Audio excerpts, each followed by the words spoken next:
안녕하세요, 여러분. Hello guys, I'm Reuben, and today we'll be taking a quick look at the Singapore gaming industry in 2020.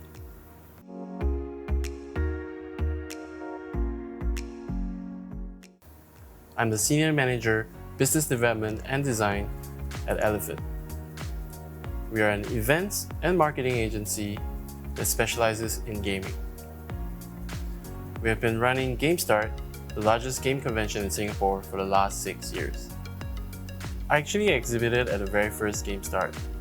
I was running my own studio creating concept art and illustration for games back then, and then soon there were opportunities for us to collaborate, and here we are today.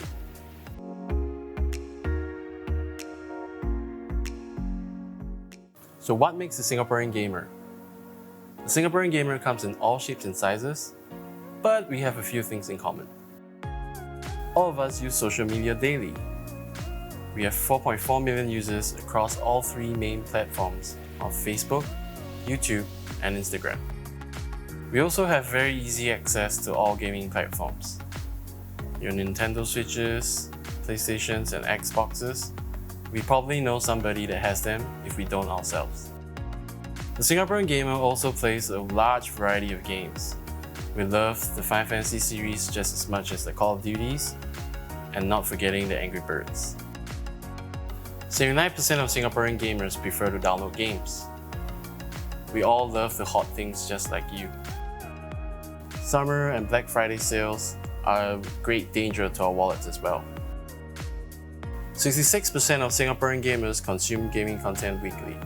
This includes your esports tournaments, YouTube videos, and of course, live streams of our favorite influencers. 50% of Singaporean gamers are more than willing to sacrifice sleep for more game time. Nothing beats unwinding with your friends with an hour or two of gaming at the end of a long day.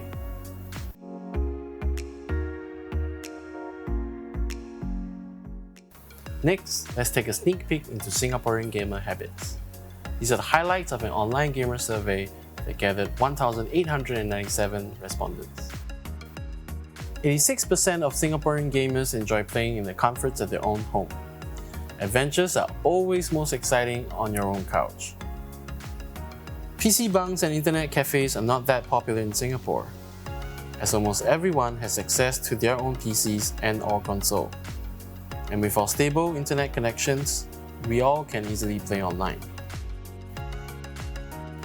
55% of Singaporean gamers prefer to game with their friends. Somebody always needs to be carried. Popular genres include Battle Royale games like PUBG and Fortnite, to name a few, as well as mobile games like League of Legends and Dota 2. And not forgetting Mobile Legends on mobile. Now here's an interesting fact. 79% of Singaporean gamers prefer non-carbonated drinks, with water as the top choice with 26%, followed by plain and flavored teas coming in second at 20%, and then finally bubble and milk teas at 12%. The most common gaming platform is still the PC, with 46% of Singaporean gamers spending most of their time playing on it. PC Master Race?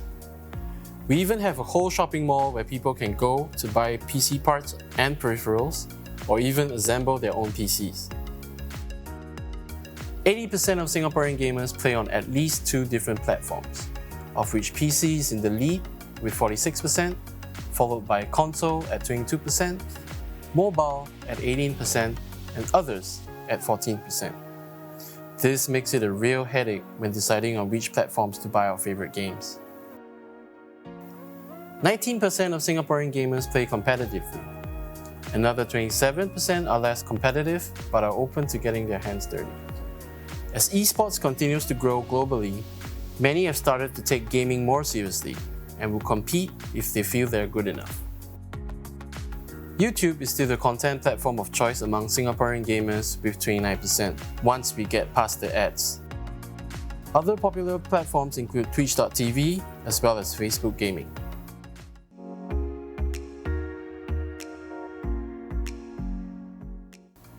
Something new and exciting that we're happy to share is the formation of the Singapore Games Association, Sgga. Singapore has over 150 gaming companies across AAA, indie game development, publishing, various service providers, and esports. Where previously there were no trade associations in Singapore, the Sgga is newly founded in 2020 to take on the role of primary trade association for the Singapore games industry. The Singapore Games Association is supported by 3 government agencies: Enterprise Singapore, Singapore Tourism Board, and the Infocom Media Development Authority. The objectives for the Singapore Games Association are the following: to support industry growth across the local ecosystem and provide opportunities for Singapore-based companies.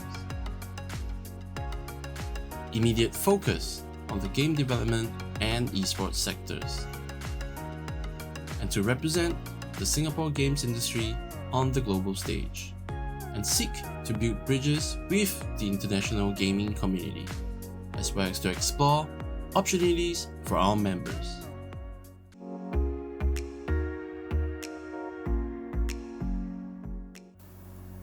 Due to the COVID-19 pandemic, Singapore had to endure a lockdown in April this year. Schools were closed and had to employ home-based learning. Most of the population have had to work from home, and we were not allowed to eat at any of our favorite restaurants. Let's take a look at how this has affected gaming events in Singapore. The inaugural Gamescom Asia 2020 has been cancelled and will take place on the 14th to 17th October 2021.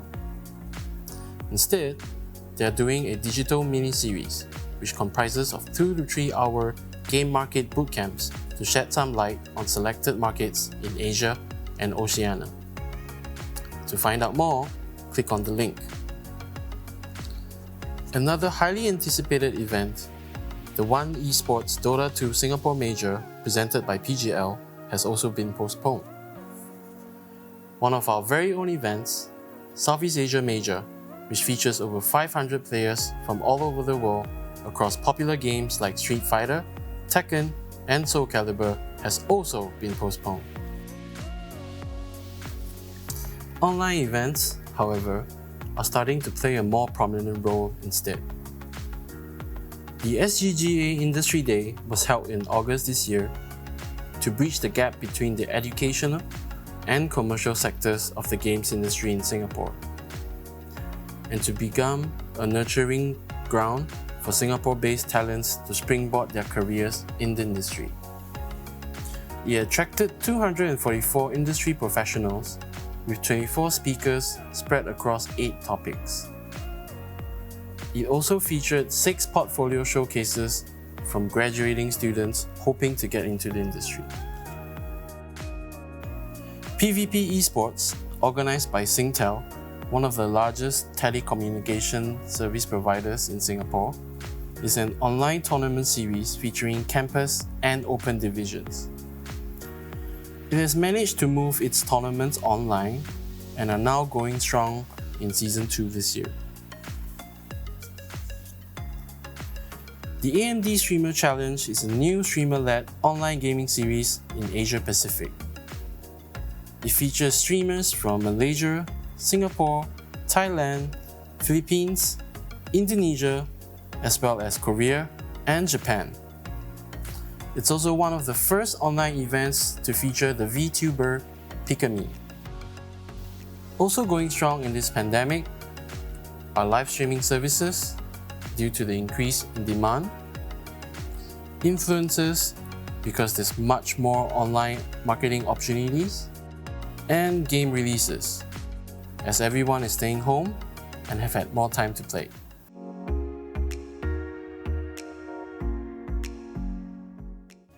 With only a total population of 5.8 million, we are almost half the population compared to the city of Seoul alone. As such, we have a really small domestic market and local game developers have had to set their sights overseas to stand a chance of succeeding. As Singaporean gamers have relatively easy access to games all around the world, it becomes even harder to stand out. While there is growing interest to invest in the gaming industry, most angel investors and venture capitalists do not understand gaming well enough. Coupled with the risk-averse culture in Singapore, it is a constant challenge for even the most experienced indies to continue to seek funding locally.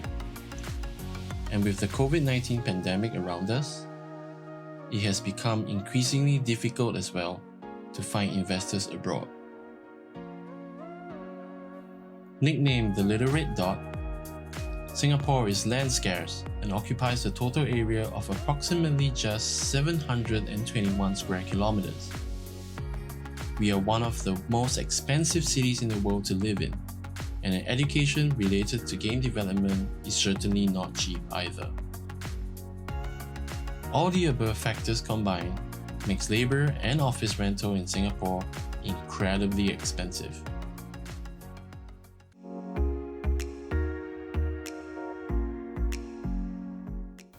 As Singaporean indie game developers are forced to work from home, let's take a look at what they feel are the pros and cons of this new reality.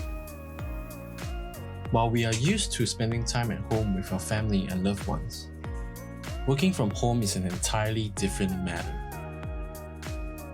New distractions like a child requiring your attention, or even your cat sleeping on your laptop, makes it harder to focus like you normally would in your office. For some, being cooped up at home might even make them restless and depressed. It's never been more important to go out for a walk to refresh your mind. We also now need to start seeking alternatives to creature comforts we may no longer have access to. The line also easily becomes blurred between work hours and leisure time. It does take time to build new habits as we adjust to our new surroundings. Working from home also changes the way we communicate with one another.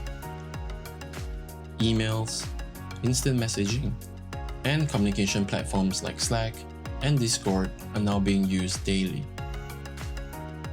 Where we used to easily walk over to our colleagues for a quick chat, we will now need to send a message and hope that they would see it and respond quickly.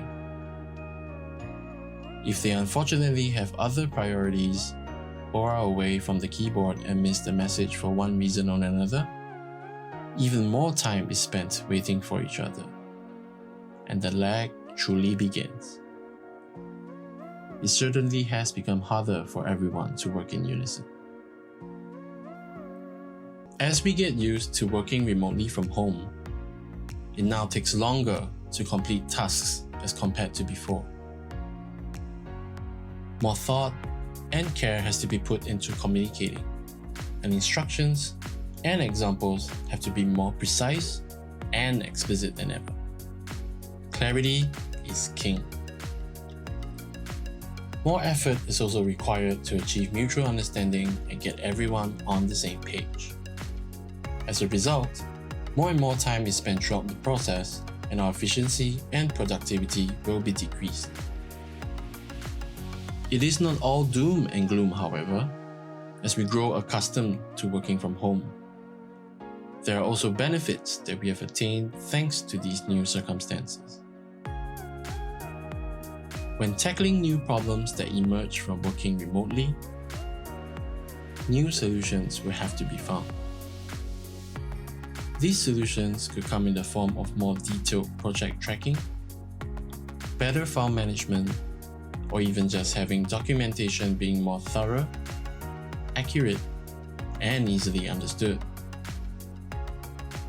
These strengthened processes will last us in good stead even after the pandemic, when hopefully life returns to normal and we are able to work in offices again. When we are finally able to minimize or overcome communication issues while working from home, we will see long-term benefits in workplace communications. mutual understanding is no longer taken for granted, as more effort is placed in clarifying doubts and uncertainties. Explanations have become more deliberate, and more references and examples are used while communicating, greatly reducing confusion and misunderstanding. Having digitally transformed our offices to go online, we have improved our online work capabilities significantly. Cloud-based storage gives us easy access to all sorts of content anytime, as well as build new habits of sharing and backing up our work. Having a digital work footprint has also helped us keep better track of all our projects. And we are now truly able to work from anywhere in the world with an internet connection. All in all, the pandemic has also made us embrace various online technologies and future-proofed our work processes.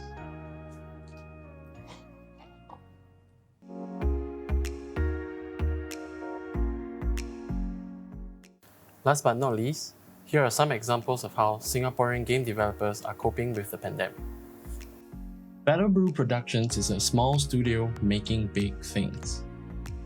Their first game, Battle Sky Brigade Tap Tap, picked up 2 awards and 2 nominations in 2018 and was Game of the Day on both iOS and Android.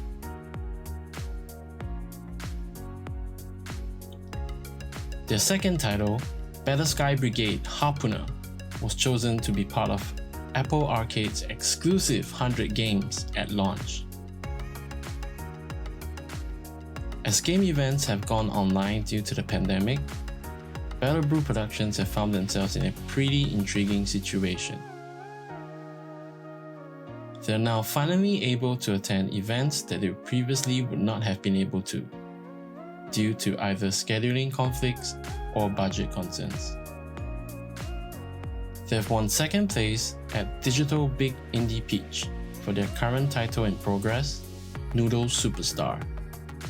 This was held at GDC earlier this year, an event that they usually would not have attended, but now possible online. Look away now if you're hungry, as we take a peek at Noodle Superstar.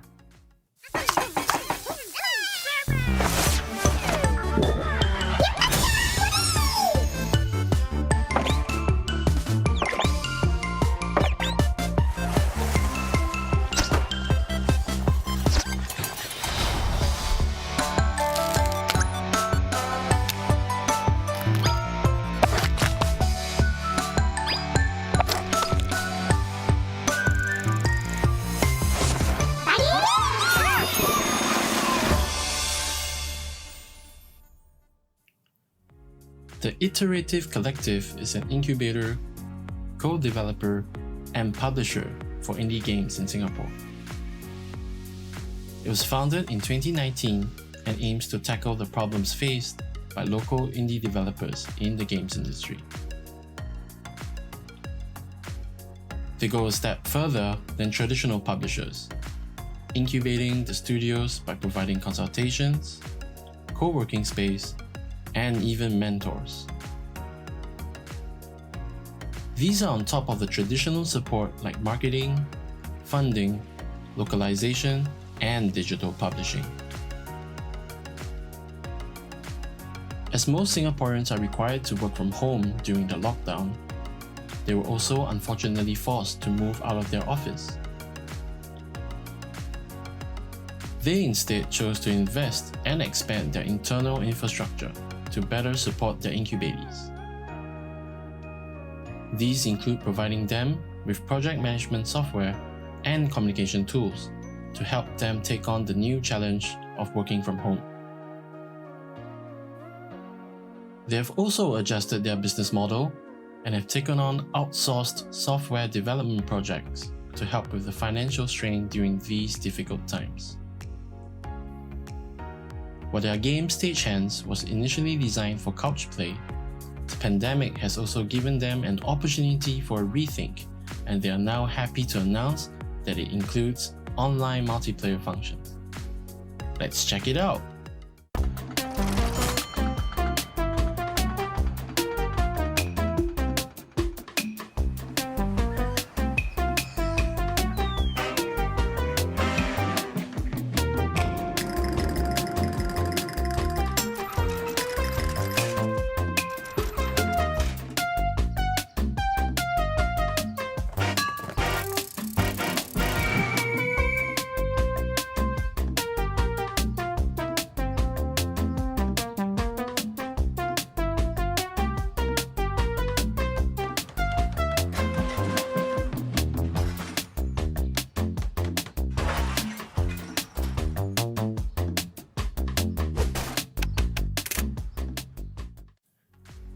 Daylight Studios is a Singapore-based game development company founded in 2011.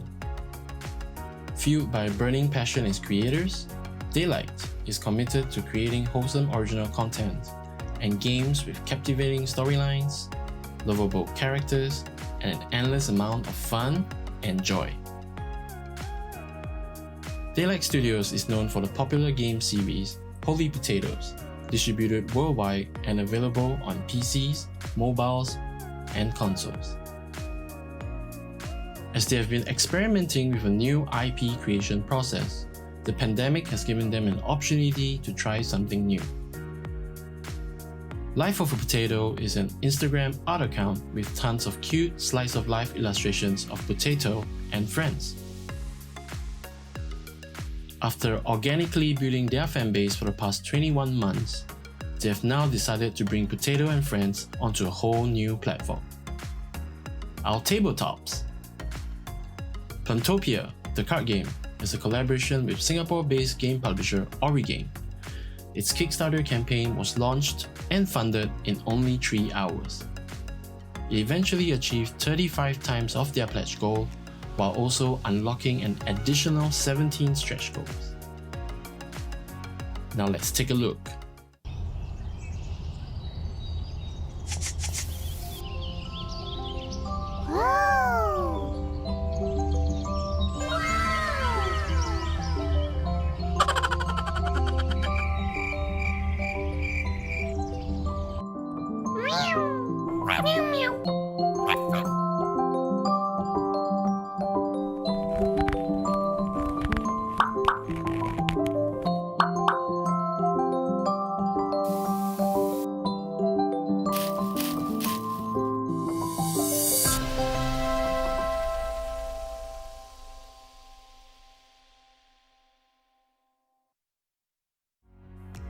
We have come to the end of my session today, and I'd like to thank Busan Indie Connect for letting me share about Singapore's game industry in 2020.